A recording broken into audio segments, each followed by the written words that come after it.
5.2 को आज इस वीडियो में हम हल करने की कोशिश करेंगे। पहले बच्चों, इससे पहले मैं क्वेश्चन नंबर 1 पे डायरेक्ट आऊं तो मैं आपको याद दिलाऊंगा कि पिछले वीडियो में मैंने आपको ट्रांसवर्सल पढ़ाया। पहले दो गैर मुतवाज़ी लाइन्स पे जब हमने ट्रांसवर्सल डाला तो क्या हुआ। फिर उसके बाद हमने दो पैरेलल लाइन्स लिए और उन पे हमने ट्रांसवर्सल डाला तो वहां क्या हुआ। तो वहां मैंने आपको 3 प्रॉपर्टीज पढ़ाई। एक कॉरेस्पॉन्डिंग एंगल प्रॉपर्टीज और दूसरी जो थी वो interior angle property, alternate interior angle property, और तीसरी जो है interior angle on the same side of transversal property. आप उनको जहन में लाइए और आइए हम 5.2 के एक्सरसाइज नंबर 5.2 के क्वेश्चन नंबर 1 को सॉल्व करते हैं। प्यारे बच्चों, ये 5.2 एक्सरसाइज नंबर 5.2 का पहला क्वेश्चन है। State the property. हमें बताया गया है, आप हमें बताइए यहाँ कौन सी प्रॉपर्टी लागू होती है।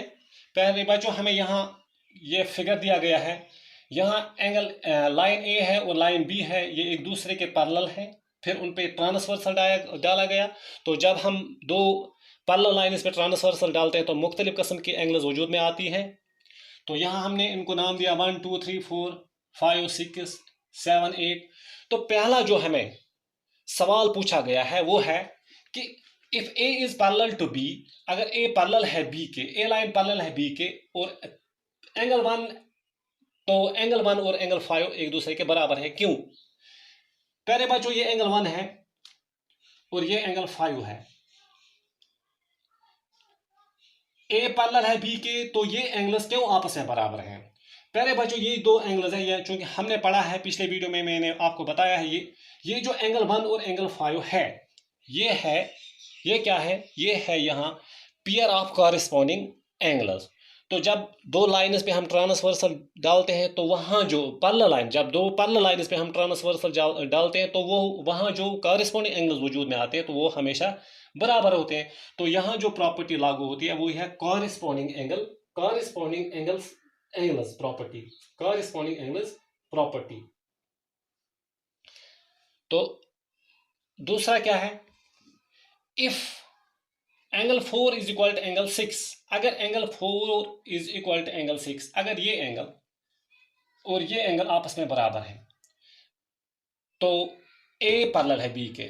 अगर ये आपस में बराबर है तो जरूरी है ए पैरेलल होगा बी के। तो क्यों? पहले बच्चों, इस एंगल को देखिए, 4 को देखिए और 6 को देखिए।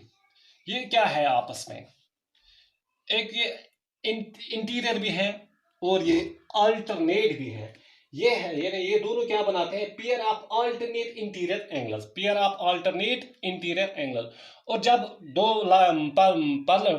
To parallel lines are cut by transversal, each pair of alternate interior angles are always equal. तो ये भी एक दूसरे के बराबर है। तो यहाँ जो प्रॉपर्टी है वो interior angle, alternate interior angle property, alternate interior angle property, और यहां जो कॉरेस्पॉन्डिंग एंगल प्रॉपर्टी।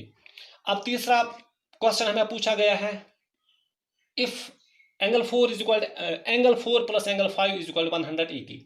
अगर एंगल 4, ये एंगल 4 और एंगल 5 180 के बराबर है, यानी कि अगर ये सप्लीमेंट्री है, एंगल 4 और एंगल 5 इन दो का जोड़ 180 है, यानी एक दूसरे ये आपस में सप्लीमेंट्री है, तो then A is parallel to B, तो भी ए लाइन जो है ये पैरेलल है बी के। तो क्या है ये दो एंगल्स आपस में? 4 और 5। पहले बच्चों, ये इंटीरियर एंगल्स हैं on the same side of transversal. Interior angles on the same side of transversal. तो यहाँ जो प्रॉपर्टी नंबर 3 जो हमने पढ़ी है, यहाँ ये चूंकि दोनों इंटीरियर एंगल्स हैं on the same side of transversal property है, तो यहाँ जो प्रॉपर्टी है वही है interior angles on the same side of transversal property. तो प्यारे बच्चों, आज आपको वो वीडियो बिल्कुल रिपीट हो गया जिसमें आपने पढ़ा था यही ट्रांसवर्सल और पैरेलल लाइन्स। तो प्यारे बच्चों, याद रखिए ये कि when two parallel lines are cut by a transversal, each pair of corresponding angles are equal, each pair of interior alternating angles are equal, and each pair of interior angles on the same side of transversal are supplementary.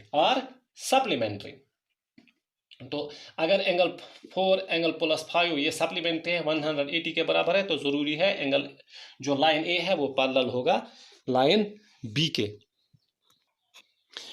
प्यारे बच्चों, इस exercise में जो बाकी सवाल दिए गए हैं उनमें आपको यही बताया गया है कि आप बताइए पेयर ऑफ कॉरेस्पॉन्डिंग एंगल्स, बताइए अल्टरनेट इंटीरियर एंगल्स कौन कौन सा ये आपको चुनने हैं। वहाँ फिगर्स दिए गए हैं। मुझे उम्मीद है आप वो सारे सवाल खुद करोगे।